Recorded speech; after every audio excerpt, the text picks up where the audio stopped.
She smiled at me, but it wasn't the Claire I knew. Perfume too sharp, gestures rehearsed. I traced her steps for weeks, watching a young man invade her world. And then, in the gym, the trap closed quietly. I let him strike. I stayed calm. I controlled the scene. This isn't just revenge. I noticed the changes before I'd even recognized them as warnings. Claire had always been punctual, predictable in her routines, each action a small thread in the fabric of our shared life. By the spring of 2024, in Austin, Texas, the threads began to fray. She returned home later than usual, the house quiet except for the hum of the refrigerator. The phone on the counter would vibrate at odd hours, her messages brief, clipped, the tone unfamiliar. She placed it face down now, always, as if hiding something from the room itself. I registered the scent of her perfume before she entered, too sharp, too sweet, like it had been chosen to signal someone else's presence. Her laughter carried differently, lighter, rehearsed, the cadence off by fractions of a second that I could feel. I began to observe systematically. Every departure and arrival was logged mentally, every gesture catalogued. The gym bag she carried sometimes appeared untouched, sometimes missing entirely, inconsistently aligned with her explanations. I watched her shadow move across the apartment, the subtle shifts in posture and glance. I recognized patterns I had relied on for survival in conflict zones. Small deviations, repeated over time, spoke louder than words. The new trainer appeared gradually in my awareness. Evan, barely 20, young enough to believe he could charm anyone, confident in ways that invited scrutiny. He walked into the gym like a man who thought the room belonged to him, unaware of the eyes quietly observing from across the floor. I began to map his routines, the proximity to Claire, the timing of his sessions.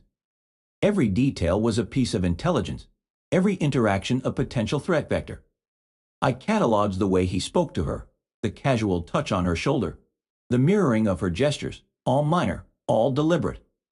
I returned home one evening before her usual hour. The apartment was empty, silent, but for the faint hum of lights. I moved through each room slowly, noting what was out of place. The coffee mugs on the counter, the chairs slightly misaligned, the subtle trace of someone else's cologne lingering in the air vents. I observed without speaking, without acting, letting the data accumulate. Each inconsistency fed a mental dossier I had begun to construct, a log of behaviors, movements, and subtle betrayals. 3 weeks passed, and the deviations became patterns. I noticed her taking extra showers after workouts, insisting she had already bathed at the gym. Phones were left face down at the dinner table, fingers brushing screens with caution. Once, I caught a glimpse of Evan through the cafe window, sitting across from Claire, leaning in as if the rest of the world had paused. They had not seen me, but I had seen enough. Each observation layered into a picture, a warning map of positions, intentions, and unspoken allegiances. I cataloged them all, silent and methodical, aware that patience and timing would be the tools that mattered most when the moment to act finally arrived. I entered the gym at the peak of the evening crowd, the air thick with the smell of sweat and rubber mats. The room hummed with conversation, clanging weights, and the occasional hiss of a treadmill. I noticed Evan immediately. His posture shifted the moment he saw me, a performance of confidence taking shape in his shoulders and jawline. He moved deliberately, positioning himself as if the space belonged to him, his steps measured to catch the attention of anyone watching. I did not react. I hung my jacket carefully, placed my bag on the bench, and crouched to check the laces on my boots, each movement deliberate, measured, designed to convey calm and observation. I took note of distances and angles, the positions of the machines and benches, the locations of doors and emergency exits. The crowd was assembling almost subconsciously, drawn by the tension, the sense that something was about to unfold. Phones emerged from pockets and backpacks, capturing fragments of movement and expression. Laughter punctuated the air, a nervous reaction to the spectacle and progress, though none of them yet understood who truly controlled the scene. I scanned Evan silently, noting the shift of his weight, the flex of his arms, the rhythm of his breathing. His energy was all forward, explosive but unrefined, designed for show rather than precision. I analyzed the timing of his gestures, The way he mirrored Claire's past movements. The way he filled the space with calculated confidence. Each step he took created data points, evidence of intention, weakness, and overestimation of his own skill. The tension built around us. A few members leaned forward, whispered conjectures passing among them, their phones capturing what they assumed would be a confrontation between youth and age.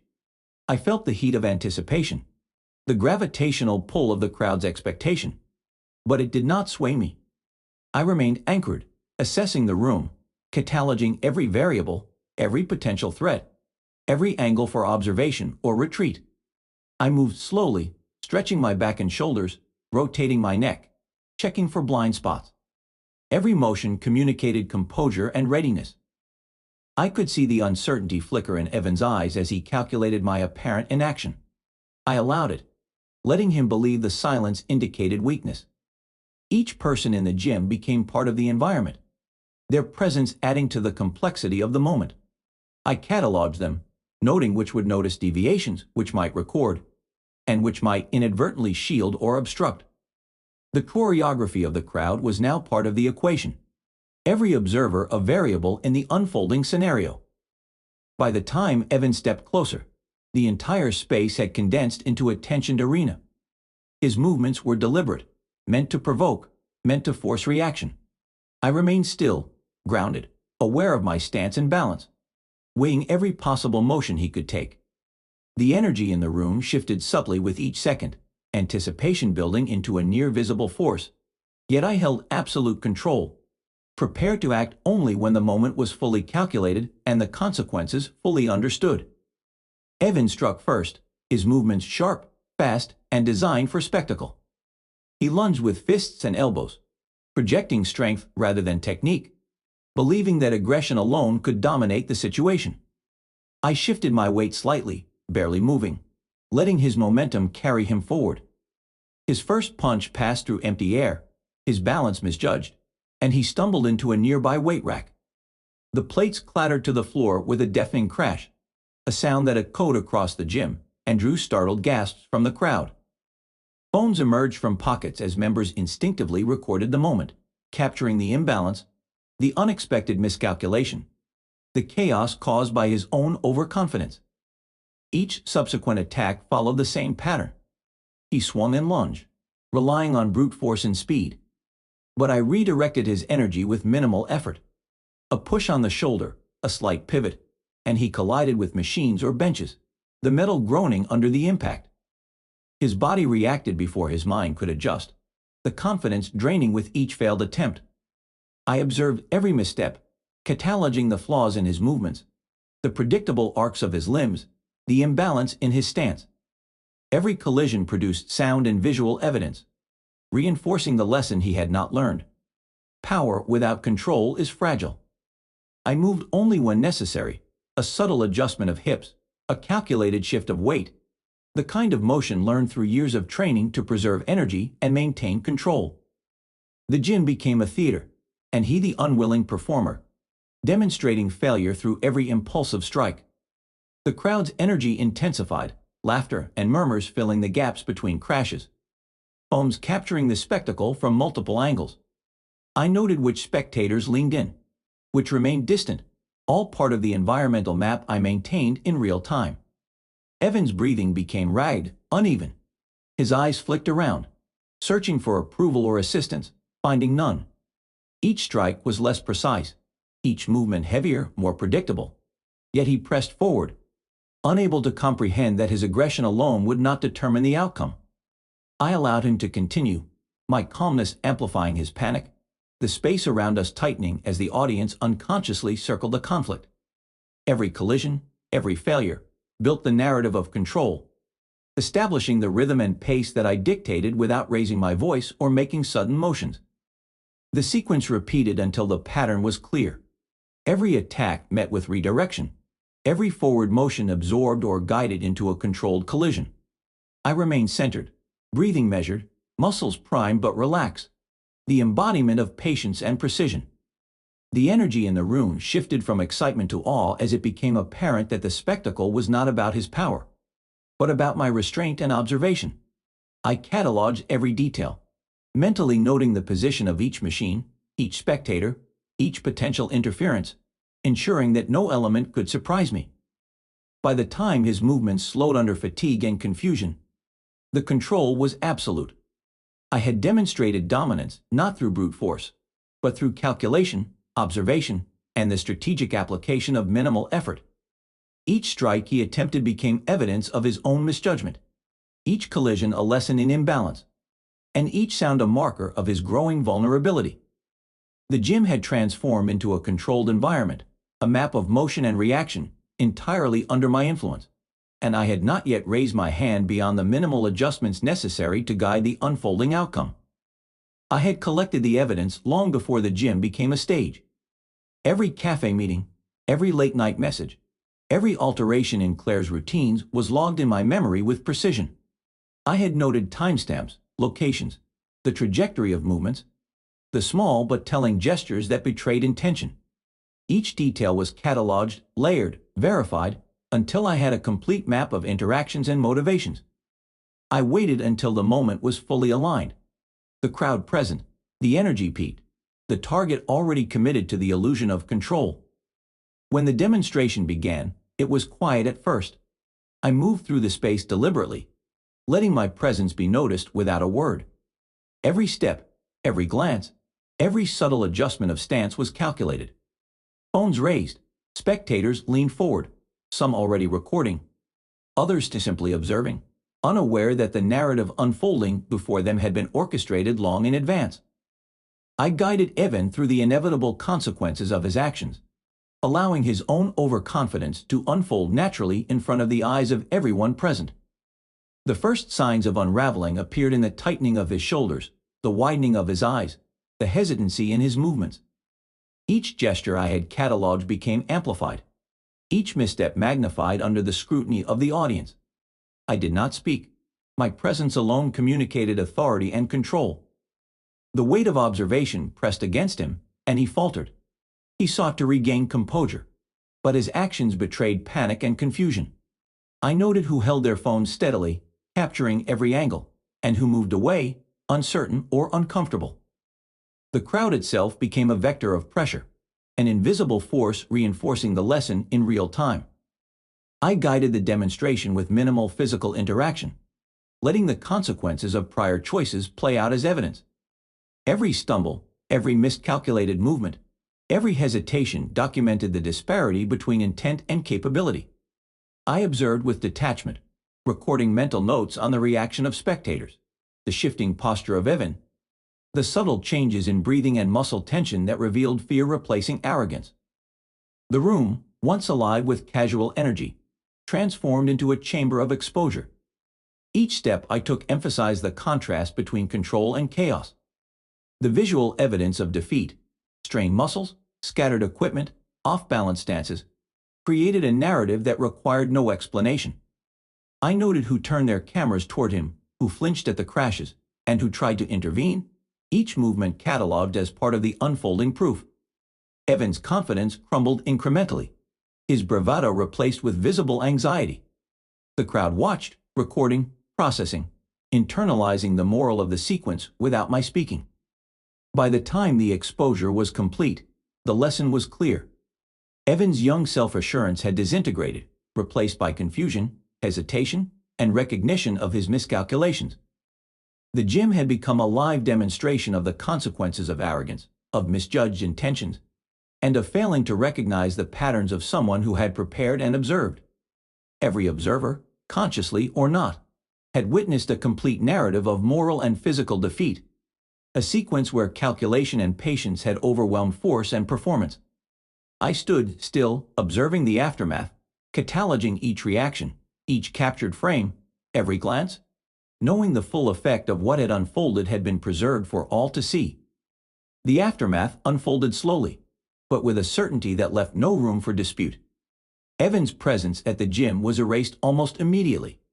Management terminated his employment, citing liability and reputation concerns, though the underlying reason was obvious to anyone who had witnessed the sequence of events. I followed the ripple of consequences through social media, noting the spread of videos, clips edited and shared, comments dissecting every movement, every failure, turning his mistakes into lessons for others. His carefully constructed image dissolved, replaced by the viral record of his overconfidence and lack of skill. Every post, every share, reinforced the lesson I had enacted with precision and restraint. Claire faced her own consequences as the exposure extended beyond the gym. The evidence I had collected, timestamps, messages, and locations, was undeniable. Trust evaporated around her, social connections shifted subtly but visibly, and attempts to claim equal standing in our shared property collapsed under the weight of documented betrayal. Her hesitation, her uncertainty, her attempts at explanation were irrelevant. The facts had been preserved, immutable, and public. I ensured that all legal measures were observed, assets secured, and transactions completed with meticulous care. Every account, every title, every document was arranged to reflect both legality and strategy, the culmination of observation, preparation, and disciplined execution. I observed these outcomes with calm detachment, aware that the principles guiding the events were now fully demonstrated. The physical and moral strength I had relied upon had not required emotion or spectacle. It had required patience, analysis, and measured action. I maintained a controlled exterior, letting the surrounding chaos resolve itself while I cataloged each consequence, each reaction, each ripple across the social and professional spheres. The lesson was clear. Actions without calculation led to unavoidable consequences, and those who underestimated observation and discipline paid the price. My satisfaction was internal and quiet, a recognition of order restored rather than triumph celebrated. I returned to routines I had abandoned, the city unfolding around me with predictable rhythm, the mountains beyond Austin catching the late afternoon light. Each element of my environment became a marker of stability, a reminder that the consequences I had orchestrated were not vindictive, but natural, inevitable, the product of choices and misjudgments. In watching the collapse of Ivan's career and Claire's social standing, I documented the results of recklessness and confirmed the enduring value of patience, observation, and the deliberate control of every variable. By the time the dust settled, the lessons were embedded in both public record and personal memory. My own life resumed under the same disciplined structure I had always maintained, each decision, each movement measured and precise. The echoes of consequence carried forward, visible in the altered behaviors of others and the permanence of recorded evidence. But the calm I experienced was absolute. The principle had been demonstrated. Disregard for observation, discipline, and strategic calculation invited failure, and I had ensured that those lessons were impossible to ignore. I returned to the routines that had once defined me, the ones I had maintained through years of service and discipline. Morning runs along the trails winding through the hills of Austin became a measure of both distance and awareness. I noticed the way the wind shifted over the ridges, carrying scents of the city below, the faint hum of traffic interwoven with bird calls. Each step was deliberate, each breath measured, a rhythm that mirrored the precision I had relied upon for so long. I observed the movement of people in parks and streets, noting patterns, behaviors, the subtle interactions that often went unnoticed by those preoccupied with chaos. The city itself seemed to breathe with me, the balance between natural flow and structured human activity providing a sense of restored order. I cataloged the changes around me without judgment, understanding the subtle consequences of choices made, both mine and those of others. The ripple effects of the confrontation at the gym, the exposure of deceit, had stabilized in social networks, in reputations, in financial realities. The moral equilibrium had been restored without spectacle, enforced by the inexorable logic of cause and consequence rather than emotion. I felt a calm that was not relief but recognition. Every decision I had taken, every moment of observation, every calculated restraint had led to this quiet order. The past, the betrayal, the misjudgment, the confrontation, remained in memory, but it no longer demanded energy or attention. It existed as data, analyzed and understood, archived for future reference, but no longer active in the present. Evan and Claire had become fixed points in that record, their influence dissipated, their potential for disruption neutralized by the natural consequences of their actions. My attention returned to the immediate sensory world. The sunlight on the distant hills shifted subtly with the hour, shadows stretching and folding over the terrain. The air carried both warmth and the faint scent of dust and grass, reminding me of impermanence and continuity. Every footfall on the trail, every sound of wildlife or distant traffic, reinforced the rhythm I had cultivated, the equilibrium between vigilance and serenity. Each run was a study in control, in precision, in the interplay of motion and observation that grounded me in a reality where order could be maintained. As evening approached, the sun lowered behind the horizon, casting the city in a muted glow that softened edges and flattened distractions. I paused at a vantage point overlooking the urban sprawl, the hills framing the scene like a natural amphitheater. The balance of shadow and light mirrored the restored balance in my own life, the certainty of discipline and observation having replaced the chaos of betrayal and recklessness. I felt the weight of control without strain, the satisfaction of consequence without indulgence, a clarity rooted in preparation, awareness, and the quiet application of skill. The city settled into twilight, and I continued along the trail, step after measured step, aware of every sound, every movement, every nuance. The lessons of the past were preserved in memory, the outcomes of others' actions evident in the structure of my environment, but they no longer dictated my pace or purpose. I moved forward with a calm that was absolute, reinforced by discipline, observation, and the unshakable certainty that the life I built was governed by principle rather than impulse.